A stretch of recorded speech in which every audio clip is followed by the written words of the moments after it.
Hello, good morning. This is Prasad Panda, Alberta's Minister of Infrastructure. Today I'm here with the journalists from Times of Asia, Deepak and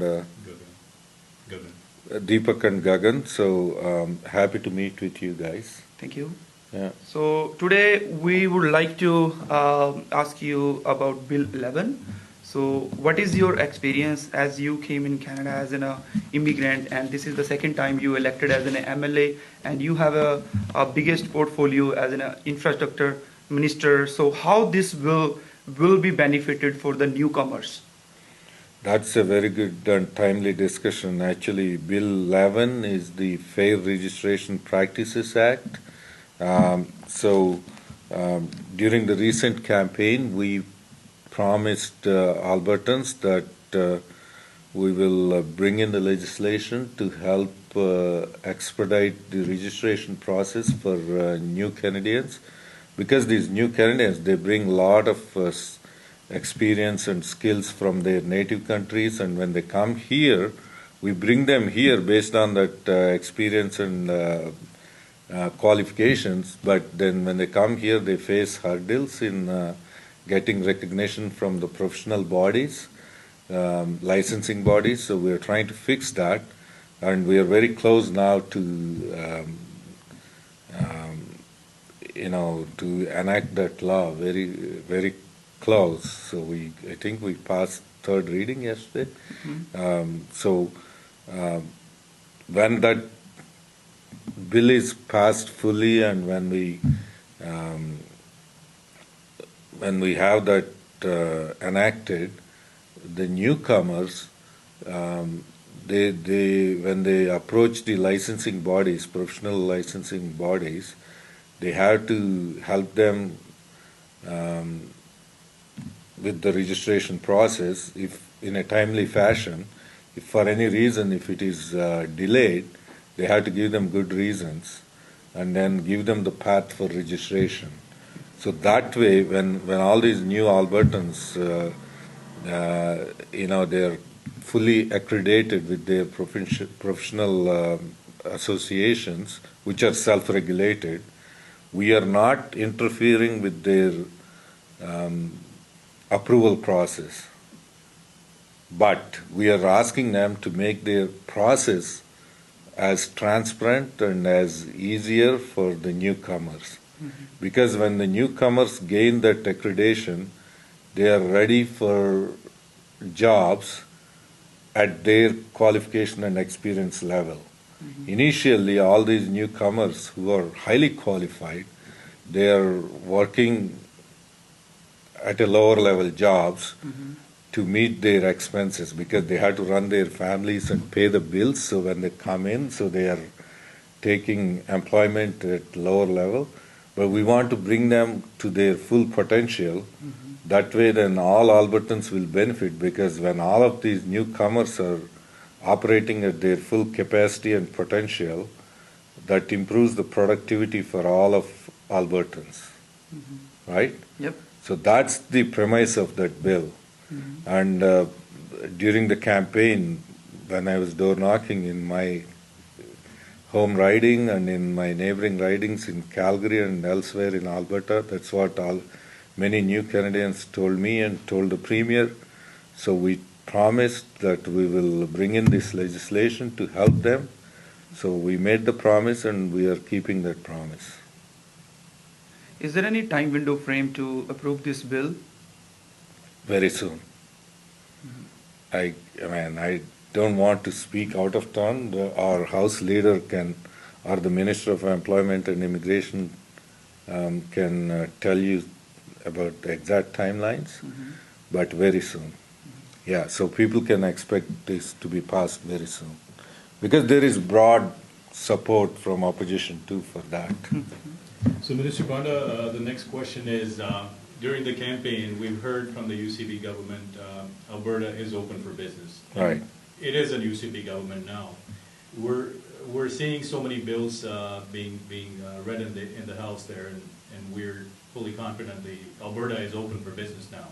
My question is, with the Bill 11 in perspective, is Alberta open for talent as well? Right, that's a very good question, and it's Bill 11 is just one part of it. It's only the beginning, where you have to look at the big picture, right? So what we said is we will, without losing time, as soon as we formed the government, we said we will kickstart the economy by lowering job-creating taxes, cutting red tape, right? And then help newcomers to get their foreign credentials recognized and work to their full potential. So if you look from that point of view, our very first bill, day one in the legislature, was about repealing carbon tax, job-killing carbon tax, which was economy-wide tax without any tangible benefits in terms of reducing emissions. So we passed that one. And Bill 2 was an act to open Alberta for business, which is again helping unemployed youth to get their youth wage, job creation youth wage, and also reform some of the labor regulations, which many businesses have complained before. So we are working on that. And then Bill 3 is job creation tax cuts to reduce the business taxes from 11% to 8%. So that means we are cutting the taxes by 1/3 to grow the economy and to create jobs. And the economists told us when we reduce this tax from 12 to 8, Alberta will be one of the lowest tax jurisdictions in North America, and that would actually create about $13 billion worth of economic activity and create about 55,000 new jobs in private sector. So that is bill number 3, and then bill number 4 is about cutting red tape by 1/3. In 4 years, we want to reduce the red tape regulations in all departments across government, including in infrastructure department, by 1/3. Because there is all those regulations and the layers, they will add to the cost of doing business. So without compromising safety aspects of the departments and the work we do, we're going to cut down the regulations to actually improve the business environment. So like that, there are so many other bills I can talk about, but we were only there for 7 weeks, and within 7 weeks, there were so many promises we kept. Padaji, let's talk about pipeline. So this is second time Trudeau government has approved the pipeline. So what are the chances to start the construction? So what do you think about that? So I appreciate the federal government reapproving that pipeline project, but the important thing is time is of the essence. Their actions, on one hand they reapproved TMX, Trans Mountain Expansion, and on the other hand they passed Bill C-48, which is called, they call it tanker ban just for Alberta oil exports, but it doesn't ban other oil coming from overseas and other, and other movements of tankers there, and also Bill C-69, which is no more pipeline bill. So I don't know how to take that, but anyway, I'll give them benefit of doubt if they actually put the shovels in ground and then start construction, because we don't want to miss one more construction season. The reason we didn't make big celebrative announcements when federal government reapproved that project was based on NDP's previous experience. They were celebrating every time, but without even putting 1 inch of pipe in the ground. So that's why our leader and our caucus, our government is saying the measure of success is when we actually complete the construction and commission the pipeline, optimize it, and flow the oil from Alberta through Vancouver Port to export to overseas markets to get full value for that product.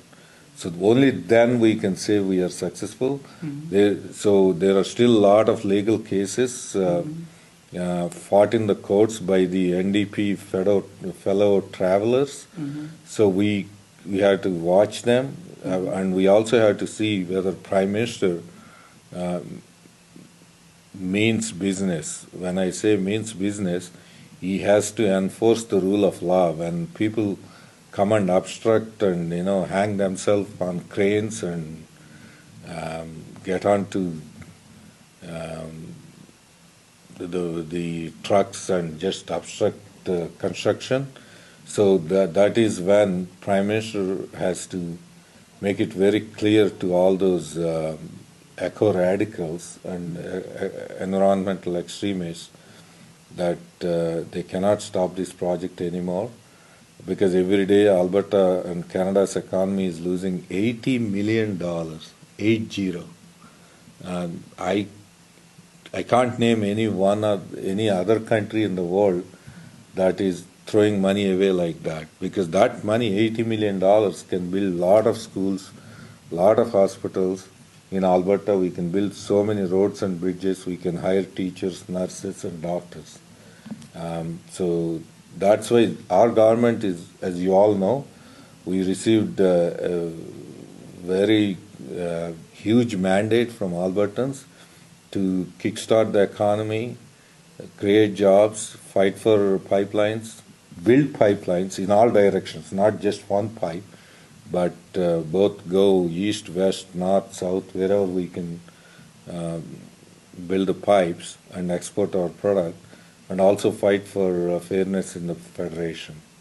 That's the mandate we got, and we are on the job. So my last question, Minister Panda, is basically focusing on the Bill 1, repealing the carbon tax. Now, you spoke about the job-killing carbon tax, and the current UCP government has already pushed ahead to scrap that carbon tax, and it's being repealed. What will happen to the targets which Canada as a federal nation has committed to the world in terms of greenhouse gas emission targets? How is Alberta going to counter? There's a lot of pushbacks from both the federal government and the Alberta government as well. So how are we going to address that situation when it comes to meeting these greenhouse gas emission targets on a federal level? That's a very good question. We honor those commitments. We want to work to meet those targets without punishing everyday Albertans for driving to work or heating their home. We will still have some sort of levy on major emitters, which was there even before NDP came into power. There was a specified gas emitters regulation, SEGR, and we are trying to work on that and see which parts of that worked well, which didn't work well, and improve that. And our Environment and Parks Minister and the Energy Minister are working on a new one called TIER. That is what the Premier has announced during the campaign. Technology, innovation, and emissions reduction. So that is being worked out while we are consulting extensively with all the major emitters. So that's how we want to contribute to global emission reduction. And the important part of this is, when I travel to countries like China and India, they want our help to reduce their emissions, because all of Canada's emissions, our global contribution to global emissions is less than 2%, precisely 1.6%, right? So you have to address it as a global issue, because there are no borders for pollution to travel from place to place. So our view is we should export our clean technology, our clean resource to other countries so they can reduce their pollution, which will have a tangible, measurable impact on the global emissions. So whether it is exporting natural gas, Canada's natural gas to India, China, Korea, Japan, wherever we can export, and help them take off their coal-fired electricity and transition to clean natural gas fired electricity. So that's how we are going to meet the global targets, not by just imposing, job-killing carbon tax. Last question.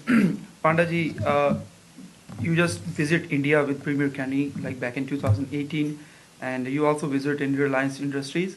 So do you think Alberta will sell crude oil to India in the near future? It's a very timely question. Actually, as we are speaking, I heard from Reliance team, senior level delegation is actually visiting Alberta after Stampede. Very nice. To talk to our major producers in Canada, although they know that we can't directly ship it to India, but they are going to meet with their suppliers in Canada, who are the major producers and shippers, and find ways if they can pick up the product from U.S. Because they need massive quantities of heavy oil, and they can actually refine our crude, heavy oil. So that's happening. But that is going to be commercial arrangement between private parties. As a government, we'll facilitate whatever we can. And also, they expressed interest to meet with Department of Energy to talk about. Government also has bitumen royalty in kind. Those are brick barrels government has. Probably they are going to have that discussion with the concerned officials in the government of Alberta. So that's what I heard, and I felt really happy that Alberta will be able to supply to them directly or indirectly. Sure. Yeah. Thank you so much for your time. Yeah. I really appreciate that, sir. Thank you. Thank you so much. Thanks for coming. Thank you, sir. Thank you so much, sir. Yeah. Yeah.